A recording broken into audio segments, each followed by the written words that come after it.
Esto es El Círculo Beatle. Música, información, anécdotas, datos y mucha bitlemanía en las voces de Tere Chacón, Arturo Espinosa y Marco Antonio Brito. Incorpórate a El Círculo Beatle.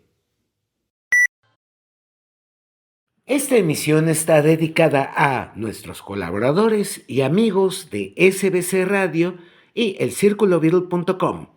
Armando Castro, Mario Rodríguez, Horacio Muñoz, Bernardo Suárez y Miguel Ángel Brito. Incorpórate al Círculo Beatle, mándanos un saludo y te saludaremos aquí. Hola amigos, qué gusto estar con ustedes nuevamente. Este es tu programa, es tu emisión, El Círculo Beatle, y hoy en este programa, tanto Arturo Espinosa, Marco Antonio Brito, como una servidora, Tere Chacón, te vamos a presentar esos temas de esos 4 de Liverpool que nadie te platica, y lo vamos a hacer con datos que no habías escuchado y siempre con muchas ganas de despertar tu pasión por esos 4, John, George, Paul y Ringo. Sean ustedes bienvenidos. Tenemos 2 medios de comunicación, una estación de radio y un sitio web. El sitio web es www.elcirculobeatle.com, un portal con más de 900 textos dedicados a muchos géneros musicales que yo estoy segura que vas a amar y te van a interesar. Y una vez que estés ahí, ¿por qué no nos dejas tu correo en la columna derecha para que llegue a una notificación cada vez que publiquemos un texto nuevo? Te va a gustar, yo te lo garantizo. Y por si fuera poco lo anterior, tenemos una estación de radio con esa música que nos genera pasión, que amamos, toda la música maravillosa prácticamente del siglo XX, que sencillamente no podemos dejar de escuchar 24 horas al día, 7 días a la semana, 365 días al año. SBC Radio siempre tiene para ti maravillosos playlists especializados. Tenemos Creedence, tenemos Rolling Stones, la música en español que escuchaban nuestros padres, tenemos rock en tu idioma, en fin, tenemos una serie de playlists que te van a gustar, además de programas especializados 8 de la noche, todos los días de la semana, entre ellos el de Arturo Espinosa, Corte Profundo, y Marco Antonio Brito, Rock 8:30. El de una servidora es Acordes y Voces. Y bueno, te esperamos, por supuesto, el Círculo Beatle los días viernes a las 8 de la noche. Y bueno, pues dicho todo lo anterior, ¿cómo estás, Arturo? Muy bien, Tere, buenas noches también a Marco, a la gente que nos está escuchando. Y el día de hoy no se despeguen por nada de esta emisión, que va a estar muy buena, porque vamos a hablar del grupo de The Beatles, precisamente donde nos gusta, donde se sentía esa pasión, donde se escuchaban todos estos gritos intensos de la juventud que aclamaba al grupo cada que salía así en un escenario. Vamos a hablar de Beatles en vivo en este programa, también algunos Beatles en estudios, algo que vamos a grabar también a contarles en este momento también en ese programa, que va a estar muy bueno. Así que, sin más, le paso los micrófonos a Marco Antonio Brito. Marco. Tere, Arturo, amigos de SBC Radio, pues les damos el gran saludo para recibirlos aquí en el Círculo Beatle, emisión semanal, la emisión insignia de SBC Radio. Y pues no es por nada, pero bendito sea Dios, también una de las emisiones de referencia a nivel mundial en idioma español de lo que tiene que ver con The Beatles. Y esto es porque, como ya bien dijo Tere, pues se documenta correctamente todos y cada uno de los puntos importantes que hubo en su carrera. Asimismo, se los vamos a platicar con mayor dato y con mayor profundidad de lo que habitualmente se hace en las demás emisiones. Por lo tanto, esto nos coloca en su preferencia y en un lugar también preferente. Muy buenas noches a todos. Tere. Pues si les parece bien, Marco, Arturo, empecemos con la información de este primer bloque de El Círculo Beatle. Y amigos, en este momento vamos a tocar un tema muy, muy interesante que muchos de nosotros conocemos y del cual vale mucho la pena hablar.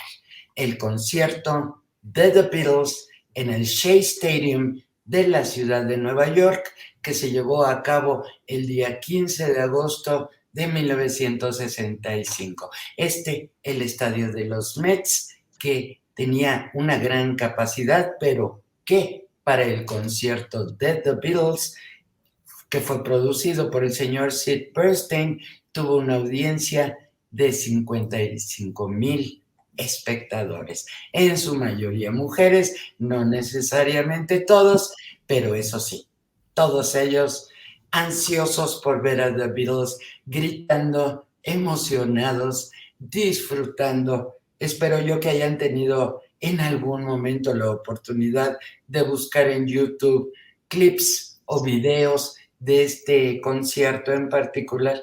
Es la locura, es realmente la locura. Cualquier cantidad de personas con letreros llorando, emocionadas, esperando a The Beatles. Hubo teloneros y ahorita les vamos a comentar quiénes fueron. Pero esta entrada de The Beatles corriendo desde uno de los túneles de entrada a la cancha, directamente a la segunda base en donde estaba colocado el escenario, generó un griterío que es muy, pero muy difícil de olvidar a quienes ya lo escuchamos. Arturo. Claro que sí, te estaba pensando precisamente que también eso sorprendió al grupo, ya también hablaremos de las especificaciones técnicas acerca de los amplificadores, pero eso también sorprendió mucho al grupo porque imagínate, venían de la gira por Europa y tocaban en arenas, en teatros, y llegar a Estados Unidos y que a este personaje, a Sid Bernstein, se le haya ocurrido meter al grupo en un estadio de béisbol. Estamos hablando de una capacidad de 55,000 personas, como bien decías, aunque después en la antología bromean un poco ellos y empieza Ringo Starr, pues a mí me dijeron que eran 60,000, creo que eran como 70,000, no se ponen de acuerdo, pero finalmente ese fue el aforo del estadio, porque hay que recordar que no invadían la cancha, o sea, la cancha estaba desocupada, era el diamante del estadio. Ellos dicen que los pusieron en la segunda base, que sí estaban muy alejados del público, así que cuando llegaba la gente, pues sí los veía muy, muy pequeñitos, y aparte pues tenían también estos problemas de audio. Pero finalmente este concierto del Shea Stadium, que se llevó en 1965, demostró que la música tenía ese poder de convocatoria.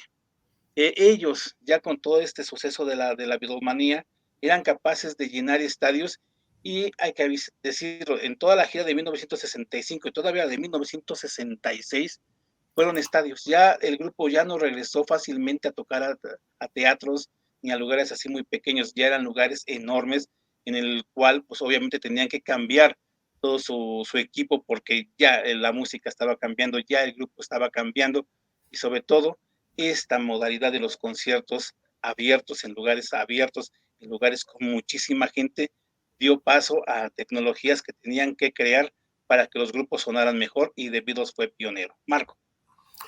Pues mira, en mi primera intervención me gustaría mucho platicarles de entrada por qué se llama Shea Stadium. Rápidamente se los cuento. William A. Shea fue un prominente abogado de la ciudad de Nueva York que regresó el béisbol y por eso el estadio lleva su nombre. Cuando los Dodgers y los Giants se mudaron a California, bueno, pues él trajo a otro equipo a competir contra los poderosísimos Yankees de Nueva York. Esto fue en 1955. El Shea Stadium marca yo diría que es uno de los conciertos más importantes de The Beatles, más famosos, pero también yo creo que también es uno que marca, ya lo mencionabas con el tema de los amplificadores, cambia la historia de los conciertos de rock. ¿Por qué? Porque acostumbrados de Beatles a tocar con amplificadores con salida de 30 watts, tienen que cambiar para llenar el PA del estadio a 100 watts. Y esta es la primera vez que vemos un AC100 de Vox. Y eso es interesante porque pues no sería concebible la historia del rock y de los conciertos de rock en estadios si no hubiera existido este primer paso, Tere. Indudablemente, A mí me es importante decir, antes de empezar a explicarles cómo fue la logística de la producción, que como siempre, The Beatles haciendo cosas antes que cualquier otro grupo en el mundo. El dar un concierto en un estadio era un gran paso. Y esto se pudo dar gracias a muchas personas, indudablemente, Sid Bernstein entre ellos, pero también la amistad que se generó desde 1964 entre el representante de The Beatles, Brian Epstein, y Ed Sullivan, el conductor de este programa dominical de los Estados Unidos, transmitido desde Nueva York, hizo posible que además de toda la logística se pudiera filmar todo lo que sucedió, desde el momento en que originalmente se quería que The Beatles llegaran en helicóptero y aterrizaran en la cancha, no se pudo, tuvieron que ir a un helipuerto de un edificio contiguo y de ahí trasladados directamente al estadio. Ya en el estadio fue filmado el concierto completo y recuerden, amigos, los conciertos de The Beatles de ninguna manera son como los conciertos actuales, duraban media hora. Así es como ellos se manejaron prácticamente desde el momento en el que empezaron a hacer sus giras y era lo que les funcionaba. Y aquí entre nos, Arturo y Marco, no es tan mala idea dejar al público con sed del artista 30 minutos que seguramente a las personas que estaban ahí en el Shea Stadium se les ha de haber hecho 2 minutos, no más los gritos, pero bueno, hablábamos de teloneros, fueron Brenda Holloway, King Curtis Band, Cannibal and the Headhunters, Sound Incorporated, John Rascals, y bueno, el grupo fue presentado por el mismísimo Ed Sullivan con su característica voz a las 9 de la noche con 16 minutos. Arturo. Lo acaba de decir Tere, el concierto se filmó y a todos los que tuvimos la oportunidad de ver en cines este documental de Ron Howard llamado The Touring Years, tuvimos el privilegio de ver al final de la película esta media hora del concierto del Shea Stadium completamente remasterizado en 4K y con un sonido perfecto, pero déjenme decirles que la realidad no fue así. La realidad fue que el sonido estuvo, pero muy, muy mal, diríamos aquí en mi barrio, estuvo del nabo, porque no se escuchaba. A los 100 watts que nos acaba de decir Marco, no fueron suficientes para acaparar todo el estadio y tuvieron que usar estas bocinas del PA del estadio, hicieron que sonara como zumbido, dice Paul McCartney en la antología, en los videos, dice, escuchaba y tampoco fue buen sonido, pero también fue innovación esto que les voy a decir. Para hacer esta película se tuvo que doblar las canciones, tuvieron que doblar las canciones y el grupo regresó a los estudios, a unos estudios para grabar nuevamente las canciones y hacer, pues utilizar otras canciones que sonaran mejor que las que sonaron en el Shea Stadium. Incluso por ahí hay un truco que hizo George Martin al meter una canción que fue Twist and Shout, que era un tema que se había grabado en el Hollywood Bowl, y pues como sonaba igualita, pues la metió, hizo playback, pero hubo canciones que el grupo tuvo que regresar a grabar, ver las imágenes en la pantalla y estar grabando otra vez las canciones para empatar la música con la imagen. Eso también fue una innovación y se sigue haciendo hasta la actualidad, Marco, Tere, en que muchos grupos graban sus discos en vivo, pero no les gustan, regresan al estadio y le meten un poquito de mano para que queden maquillados y suene impecable. Así que lo que escuchamos en el Shea Stadium, ustedes pueden buscarlo en YouTube, como dijo Tere, los clips, van a escuchar que suena perfecto, pero la gente que estuvo en vivo en el concierto tiene otro recuerdo, que no se escuchaba tan bien que digamos. Por supuesto. Adelante. Así es. Bueno, pues miren, si no tienen inconveniente, yo les voy a leer las canciones que formaron el repertorio de esa presentación y de ahí nos vamos a escuchar 3 de ellas. ¿Les parece bien? Ok, bueno, pues nos vamos abrieron con Twist and Shout, She's a Woman, I Feel Fine, Dizzy Miss Lizzy, Everybody's Trying to Be My Baby, Can't Buy Me Love, Babies in Black, Act Naturally, A Hard Day's Night, Help, y cerraron con I'm Down. Y bueno, pues para darle la parte musical a el Círculo Beatle del día de hoy, vamos a arrancar con estas interpretaciones. Escucharemos primero el pedacito de Twist and Shout que aparece en el concierto y de ahí se liga inmediatamente con She's a Woman. De ahí nos vamos a Babies in Black y terminamos con una frenética interpretación que puede constar en el video cómo tocaba el órgano John Lennon, muerto y partido de la risa junto con George Harrison. I'm Down. ¿Les gustan estas canciones para que iniciemos? Perfecto. Bueno, pues vámonos entonces. Adelante, ingeniero.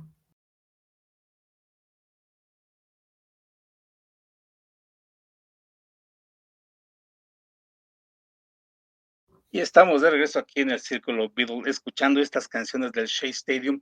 Y como bien decía Marco en el bloque anterior, aquí John Lennon se alocó y completamente tocaba el órgano hasta con el codo, así de todos sorprendidos de lo que estaba haciendo Lennon. Pero como bien dicen también en la antología, fue el momento en el cual John Lennon enloqueció. Vio tanta gente que no sabía ya ni qué hacer y pues, finalmente perdió la cordura para ese final de concierto y en todo momento está muy divertido. Creo que nunca lo habían visto tan divertido a John Lennon como en el Shea Stadium. Pero ya que estamos hablando del Shea Stadium, ahí el grupo fue, digamos que el acto principal, pero esto no siempre fue así. Cada que un grupo inicia su carrera, no inician siendo los estelares, sino que comienzan a abrirle a otros grupos. Y eso también fue el caso de The Beatles. En 1963, a principios de ese año, no era el acto que todos querían ver, sino que ellos aparecían como, pues, digamos que si fueran un festival, estarían en la letra menos chiquita.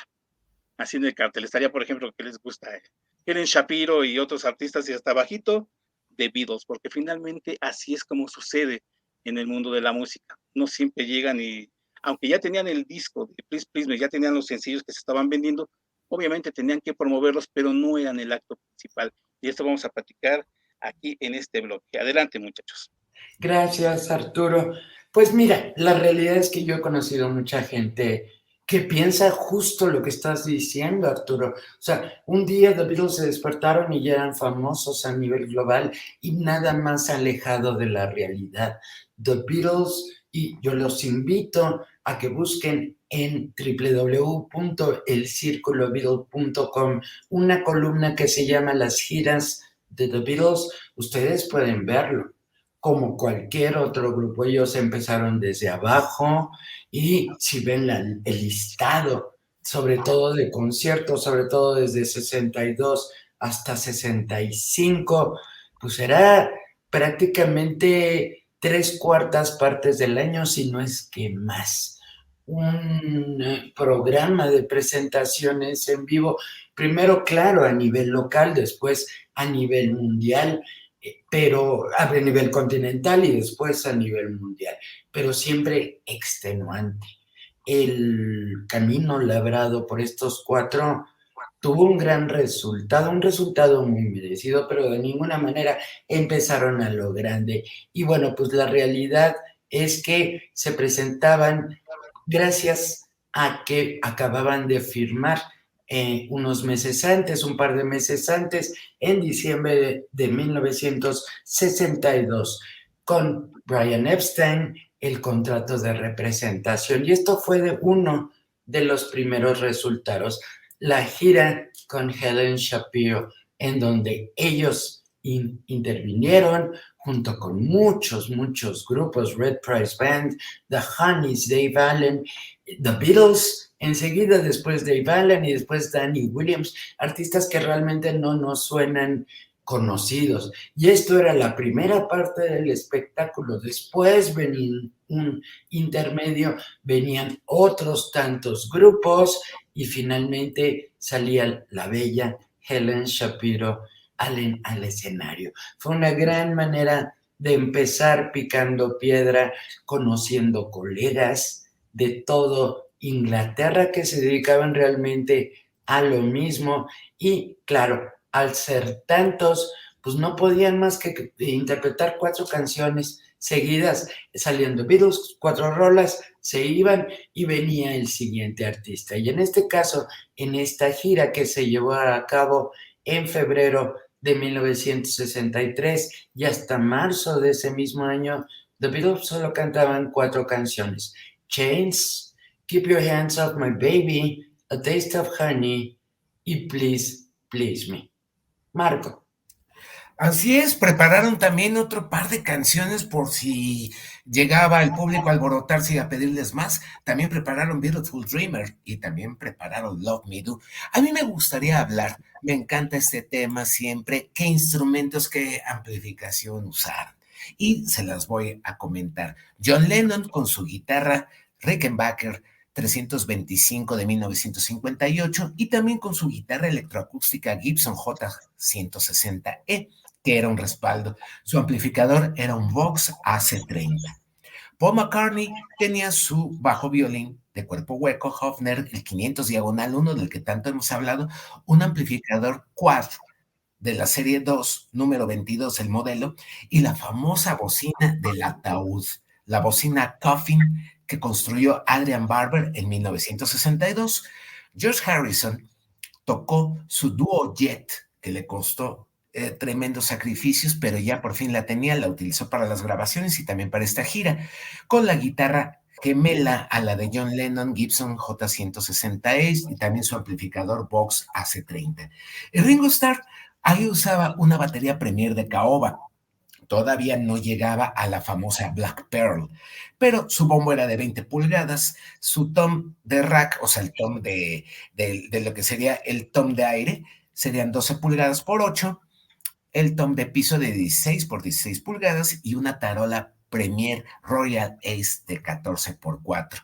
Sí, en esta gira fue también cuando decidieron escribir la canción de Misery y querérsela dar a Helen Shapiro. Adelante, Arturo. Así es, y estaba pensando en lo que nos decía Ted en el bloque pasado de que los conciertos del grupo duraban media hora y era toda la histeria que se soltaba en esa media hora. Imagínense ahora en 1963 solamente eran 4 canciones y las cuales ¿qué les gusta que fueran de a 3 minutos o 2 minutos y medio por canción? Pues realmente estaba muy poquito en el escenario, estaban, ¿qué les gusta? Unos 15 minutos o menos de 10 15 minutos minutos. sobre el escenario. Y aparte eso también responde a una lógica. En 1962, en octubre, sale el sencillo Love Me Do, P.S. I Love You. Tenía, ya estaba el tema, pero curiosamente, como bien decía Marco, estaba preparado nada más porque no se tocó. Se tocó Please, Please Me, se tocó Chains, que ya también estaba lista para las grabaciones de lo que sería su primer disco, que era Please, Please Me, pero ya las estaban presentando. Eran, digamos que canciones nuevas y aparte los 2 covers que estaban tocando, pero era lo que ellos tenían en ese momento musicalmente hablando, porque tenían conciertos larguísimos por ejemplo, en The Cavern, tocaban un poquito más entre covers y canciones originales, pero acá tenían que atenerse a un horario, porque como bien decíamos, había muchos artistas y ellos tenían que someterse a ese horario, como pasa en cualquier festival, y pues a ellos les tocaban entre 15, 12 minutos, salían, cantaban sus 4 cancioncitas, provocaban la histeria y hasta ahí se acabó. Lo que hacen los teloneros. Espero que no les haya pasado lo que a los teloneros recientes de los actos de grandes grupos, en donde salen los teloneros y como que le bajan el volumen a los baffles y no se escuchan, porque todo el sonido estaba reservado para el grupo estelar. Yo espero que a ellos no les haya pasado eso, porque finalmente esto les sirvió mucho, se iban fogueando poco a poco, ya traían toda la experiencia de la caverna, de lo que había pasado en Hamburgo, pero esto era diferente. Aquí ya era un público diferente a esos lugares, esos pubs, porque aquí estamos en público ya de teatros y pues realmente era distinto lo que tenían que hacer y esto los ayudó a foguearse y a hacer pues el grupo que llegó a tocar en el Shea Stadium.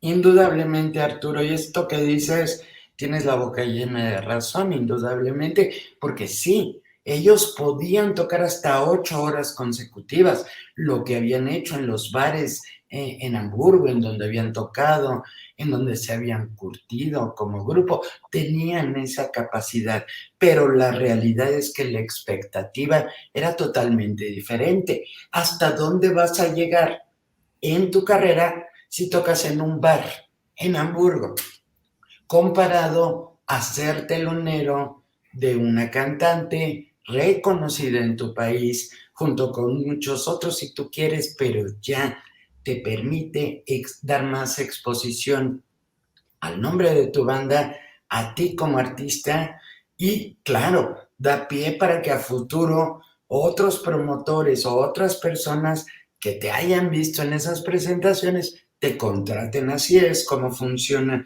las carreras artísticas de los cantantes y de los grupos, y lo haces tal vez cobrando muy poco, pero con el entendimiento de que esto es lo que va a apoyar el que tú subas y subas. Marco.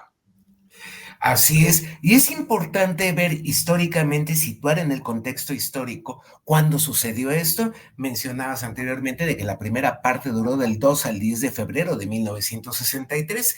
El 11 de febrero, The Beatles grabaron los 10 temas que junto con sus 2 sencillos lanzados anteriormente formaron el álbum debut Please Please Me. Del 12 al 22 de febrero tocaron en varias fechas en solitario y se volvieron a unir a la gira de Helen Shapiro para el 23 de febrero.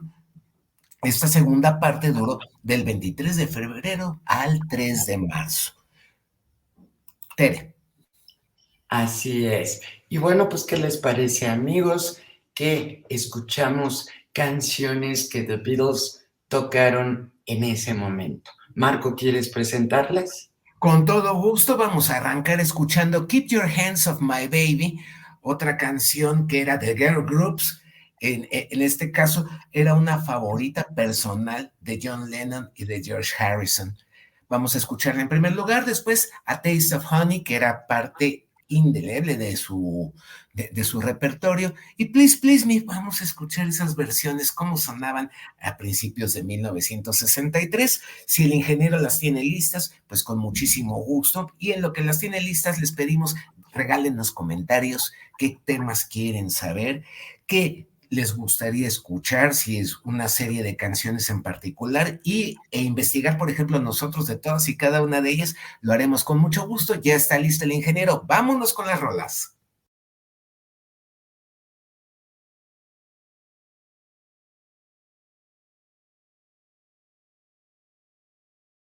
Continuamos en el Círculo Beatle, y después de escuchar cómo sonaban The Beatles en 1963, vamos a hablar de un álbum que la mayoría de las reseñas, de las discografías, pues han olvidado y a la vez han borrado.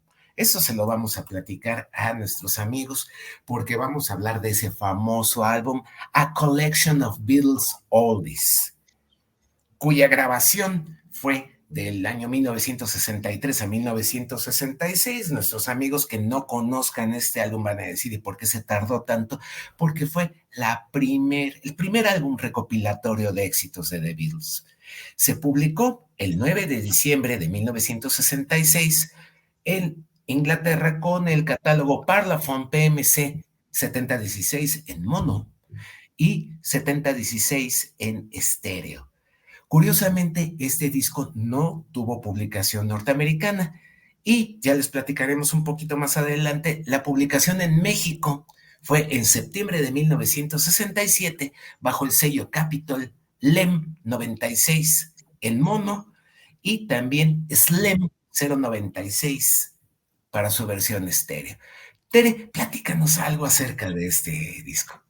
Bueno, mira, a mí me parece muy interesante que Brian Epstein, que se había considerado desde finales de 62 hasta el momento en el que empieza a ceder, cómo va cambiando de opinión, siendo muy rígido e iniciando su representación de The Beatles, primero con una prohibición de cualquier cantidad de cosas, pero después con todo el firme propósito de aquí no va a haber álbum de recopilaciones. Y esto pues es muy mono, claro, es la primera intención, pero la realidad es conforme va avanzando el tiempo, pues The Beatles cada vez tienen más compromisos.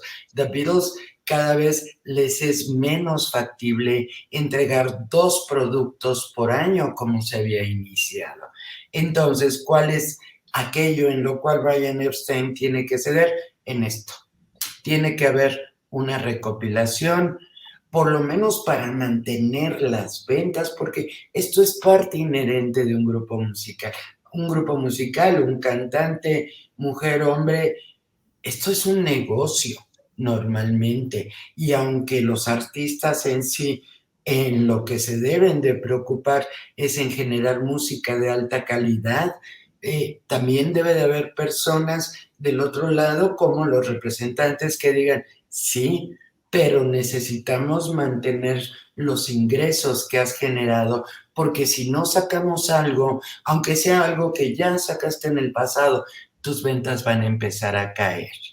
Y bueno, pues esto coincidía con un punto en la vida de Brian Epstein, en donde ya le estaban medio entrando ataques de pánico porque se iba a vencer su contrato laboral como representante de The Beatles, y no estaba muy seguro de que fuera renovado, ya que estos cuatro habían expresado su deseo de ya no seguir en las giras, de ya meterse al estudio de una manera experimental y totalmente creativa, claro, como la evolución que tenían como banda. Y bueno, pues Brian dudaba de su futuro, sí, pero él fue el que terminó aceptando que saliera este disco. Así es, y como bien decía Marco, este disco sí ha causado, siempre causó confusión después de que salió la discografía inglesa, porque aunque fue una edición inglesa, quedó borrada de la colección, digamos que de Compact Disc y de los nuevos lanzamientos, porque precisamente era un acoplado de viejos éxitos de The Beatles, y eso también era porque ellos tenían el contrato de 2 discos por año. Y no había en 1966 más que Revolver, ya en 1965 había salido Rubber Soul, llega 1966, como hablábamos, ya tocaban en estadios, y llega el momento en el cual se cansan de tocar en estadios, se cansan de tocar ante el público y deciden dar por terminadas las giras, y esto también provocó que los directivos, que todos se sacaran de onda y pensaran, bueno, pues hasta aquí va a llegar el grupo, entonces, ¿qué hacemos? Tenemos que cumplir con un contrato discográfico, y como le hacen muchos grupos, ¿qué es lo que hacen? Sacan un disco de éxitos o sacan un disco en vivo, cualquier cosa que sea para cumplir con ese contrato. En este caso fue el disco de éxitos, pero también tiene esto que nos comentaba Marco, que fue un disco de éxitos, sí, pero con nuevas mezclas. El clásico así, el que hacemos ahora, vienen las versiones remasterizadas. Bueno, en este caso eran las versiones en estéreo. George Martin se encargó de hacerlas. El grupo no estaba ni siquiera presente ahí viendo cómo estaba la mezcla porque no les interesaban. Ellos estaban de vacaciones y después retomarían ya lo que sería el trabajo en estudio ya cuando comenzarían con Sgt. Peppers. Pero en ese entonces, en ese momento, no estaban al pendiente. Finalmente salió este álbum y muchos pensamos que era una producción de Capitol porque, pues, ¿de dónde salía este disco? Y al final, cuando sale toda la discografía inglesa, sí nos hubiera gustado a los fans que entre el Sgt. Pepper y el Revolver hubiera aparecido este disco, pero no salió, o sea, quedó eliminado. Es un disco así como el disco que nunca salió y nunca debió existir, pero sí existió porque finalmente cumplió su cometido, que era el vender, como bien decía Tere, lo comercial. Tenía que vender algo, no había un disco que hacemos, el grupo ya se va a empezar a tardar en grabar este álbum, no ha grabado nada, pues sacamos el disco de éxitos, como han hecho muchos grupos que han sacado sus discos de éxitos, para que sigan vendiendo, para que sigan estando todavía en la memoria del público y que el público no los olvide y sigan cantando las canciones, aunque sean los grandes éxitos. Y esto fue la Collection of Oldies de The Beatles. Marco. Sí, así es. De hecho, una de las medidas desesperadas que tomó Columbia con EMI, con EMI, fue sacar también discos recopilatorios al mismo tiempo de The Dave Clark Five y The Herman Hermits. Entonces no querían quedarse sin el mercado navideño. Ahora a mí me gustaría platicar algo que es una anécdota de la publicación de este disco en México. Si ustedes me lo permiten, les comentaré de que este disco, bueno, se publicaron primero 2 extended plays en México con la portada de este álbum y se publicaron en marzo del 67, antes del lanzamiento del álbum en nuestro país, incluyendo del mismo solo I Feel Fine, Ticket to Ride y I Wanna Hold Your Hand. ¿Por qué pasó esto? Se debió a que no hubo una publicación oficial de este disco en Estados Unidos, y en Discos Capitol de México estaban muy confundidos y muy alineados a la discografía norteamericana. Entonces estaban confundidos, no sabían si publicar o no, o qué publicar. y finalmente publicaron el álbum, convirtiéndose en los únicos lanzamientos mexicanos de Extended Play y de Long Play basados directamente en la discografía inglesa. ¿Qué les parece, Tere? Esto es muy, muy interesante porque estaba pensando también de que incluso hubo también controversia con la contraportada porque decían que la fotografía estaba invertida. O sea, que si nos fijamos bien, que no sé, que en la mano de Paul McCartney se ve que no está en su versión zurda, sino que voltearon la foto y todas estas cosas que empezaban a salir, que si la imagen también contenía una pista sobre la muerte de Paul McCartney, porque el carrito que estaba ahí dibujado iba sobre un barranco y bueno, cosas así muy, muy babosas que empezaron a hablar de esa portada. Pero finalmente este disco, si pueden conseguirlo, hay que tenerlo. Sí. No tanto las siguientes ediciones que hicieron ya cuando el grupo se disolvió y empezaron a salir el famoso Love Songs o el 20 baladas o la música de películas, porque la Collection of Oldies fue un disco que salió en el momento cuando el grupo todavía estaba activo y fue previo al Sgt. Peppers, o sea que todavía tiene ese gran valor. Indudablemente. Y ya para cerrar, quiero decirles que la portada fue un encargo personal de Brian Epstein a un artista llamado David Christian, seguramente su noviecito en turno, quien se encargó personalmente de poner en esta colores vibrantes, psicodélicos, muy de acuerdo con el swinging London y todos estos movimientos de la psicodelia. Dice, incluye un hombre con un corte de pelo de trapeador, reclinado en una silla y vestido con pantalones a rayas y una corbata con estampado llamativo, muy, muy psicodélico, que además de haber sido difícil para los seguidores de The Beatles, acostumbrados a portadas totalmente diferentes para ese momento. Ya después llegaría Sgt. Peppers, ya después llegaría el álbum blanco, pero en ese momento les ha de haber parecido algo extraño. Marco. Pues sí, pues vamos a avanzar en esta emisión del Círculo Beatle. Vamos a poner 3 canciones de este disco. Una de ellas tiene una anécdota muy curiosa. Hablábamos de confusión. Tan confundidos estaban los técnicos que mandaron remasterizar, como bien decía Arturo, estos tracks. Mandaron remasterizar This Boy en vez de Bad Boy. Es el ofrecimiento, el único ofrecimiento nuevo que tenían los fans ingleses. Entonces, Bad Boy va a ser una de las canciones que vamos a escuchar, pero primero vamos a elegir We Can Work It Out. Después de ahí nos vamos a ir a Bad Boy y una favorita personal, Eleanor Rigby, con esa mezcla tan interesante. Si no tienen inconveniente, amigos, vamos a escuchar estas 3 canciones, grandes canciones de este álbum olvidado, borrado de la discografía de The Beatles. Adelante.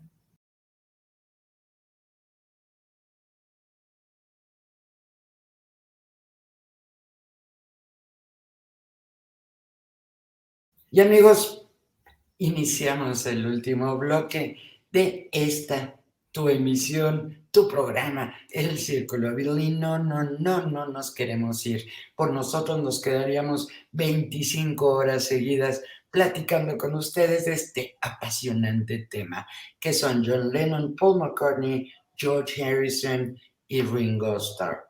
Pero bueno, las cosas son así y nos complace iniciar este cuarto bloque con un gran tema. Pero antes de decírtelo, te quiero recordar que tenemos redes sociales y en todas ellas aparecemos o como el Círculo Beatle o como SB Corporativo, SB, claro, el Círculo Beatle. Entonces búscanos, tenemos por supuesto Facebook, Instagram, Threads, TikTok y YouTube. Y nos puedes encontrar, déjanos un comentario, ¿quieres sugerirnos algún tema para que tratemos aquí en el Círculo Beatle? Será fantástico. O también en algún momento puedes grabar en tu celular un saludo para nosotros y para la audiencia del Círculo Beatle, que nosotros vamos a transmitir con muchísimo, muchísimo gusto. Y ahora sí, iniciemos el cuarto bloque hablando de esta gran película de The Beatles, la favorita de los niños, indudablemente, con una canción y un título pegajosos realmente, que salió al mercado el 17 de julio de 1968 y bueno, en la cual los 4 Beatles fueron protagonistas, claro, pero no, tal vez como hubieran querido sus seguidores. Arturo. Así es, Tere, estamos hablando de Yellow Submarine de 1968.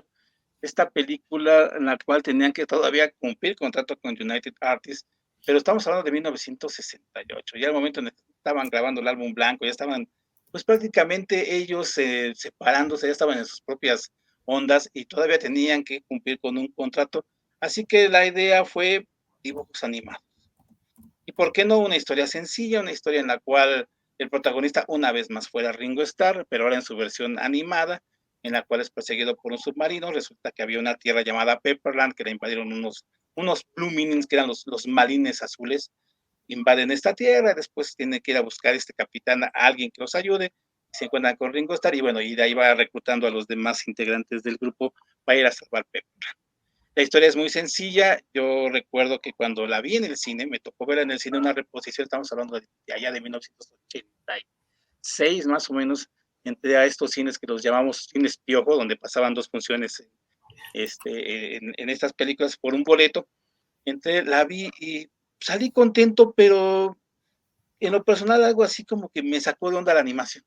Así como, bueno, pues está chistosona, porque no entendía, ¿no? En esa edad de 16 años y el contexto de lo que era la psicodelia y todo esto que se estaba viviendo, no entendía la animación, no sabía tampoco que se hablaban de animación limitada y todo esto, y que también lo usaba Terry Gilliam.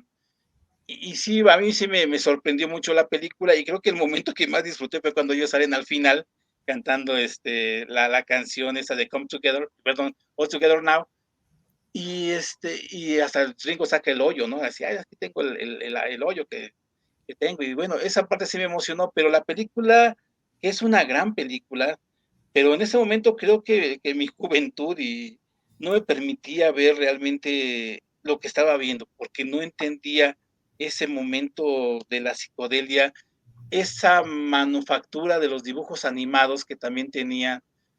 Sí me sacó de onda. Yo esperaba ver algo así tipo Walt Disney o no sé, Hanna-Barbera o algo distinto, pero cuando la vi, y aparte de las canciones, bueno, también te sorprenden las canciones y la manera en la cual también están animadas.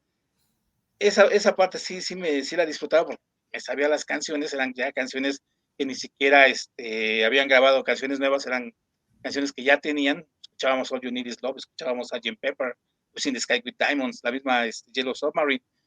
Hicieran así temas que sí te gustaban, las disfrutabas, y la historia, como lo acabo de mostrar, es muy sencilla, tiene gags muy interesantes, también la película muy divertidos cuando viajan por el mar del tiempo y se están haciendo niños, se están haciendo ancianos, y toda esa parte, pero sí me costó de jovencillo entender esta película y tuve que verla después, ya con el tiempo, ya en videocassette y después ya en DVD y ahora Blu-ray para entender esta película, y sí es una gran película que hizo el grupo. Lástima que ellos nada más se involucraron al final de la película porque ni siquiera Marcos son sus voces las que están ahí presentes en los personajes que interpretan ellos. Totalmente correcto. Acabas de mencionar un tema bien interesante. Si recordamos el proyecto de Beatles Cartoons, en donde tampoco se prestaron a poner sus propias voces, aquí siguió lo mismo. En el tema de la King Feature Syndicate pusieron a John Clive como John Lennon, a Jeffrey Hughes como Paul McCartney, Peter Baden era George Harrison y Paul Angelis era Ringo Starr, el narrador, y aparte era el jefe de los Blue Meanies. ¿Qué les parece? El contexto histórico de la película. Bueno, fue estrenada, como bien dijo Tere, el 17 de julio de 1968 en Inglaterra. El álbum con la música de la película se publicó el 13 de enero de 1969, incluyendo un lado con la música de The Beatles y el otro con la de George Martin. Pero aparte, el estreno en la Ciudad de México fue exactamente un año después, 17 de julio de 1969, y esto ocurrió en el Cine Las Américas, en el Cine Latino y en el Rivoli, que no eran cines de piojito. En ese entonces ya eran de los cines que cobraban 4 pesotes. también vale la pena recordar que para 1999, el 13 de septiembre, se lanzó un disco de aniversario bajo el título Yellow Submarine Soundtrack, completamente remasterizado con todas las canciones del grupo que se utilizaron en la película y pues añadieron por ahí, yo me acuerdo de Baby You're a Rich Man, también fue agregada. Y pues no sé si quieran comentar algo, presentamos canciones, nos despedimos. Jefa Bitlera, díganos ustedes. Para cerrar, gracias Marco, gracias Arturo por avisarme. A mí me gustaría decir que a pesar de que el momento histórico para The Beatles ya era otro, 1968, álbum blanco, drogas, Yoko, ya estaban en otro nivel. Y realmente esto era un contrato de algo que no querían hacer, como bien dijo Arturo, en el cual solo tenemos que grabar una canción en vivo, perfecto, lo hacemos, ya no era algo importante. Y es un poco extraño que el momento histórico no los haya capturado, porque Yellow Submarine, con el paso del tiempo y con el paso de las generaciones, se ha convertido en una de las películas, junto con las primeras favoritas de los Beatles fans del mundo.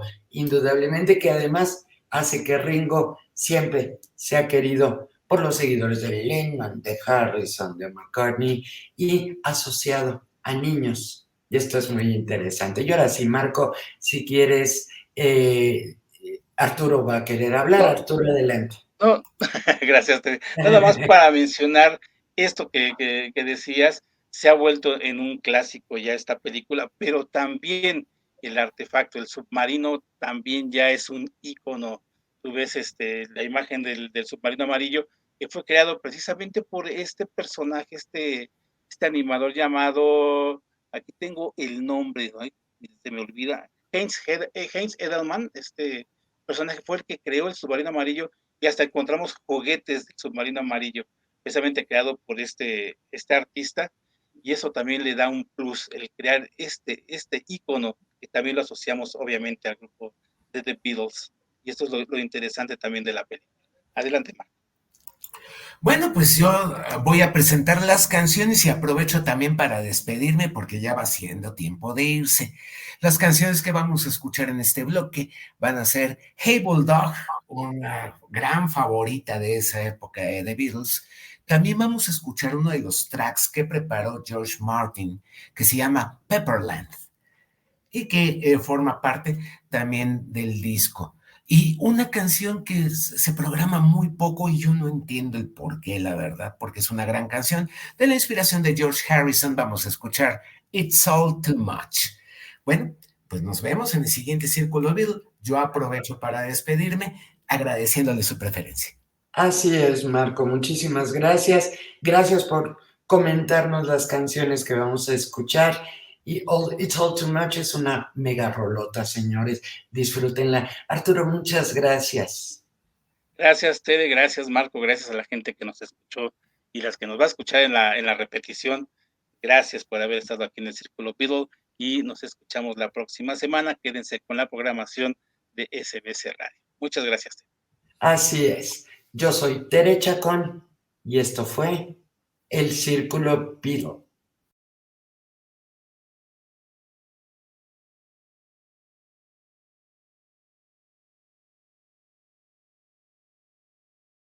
Estuviste en El Círculo Beatle.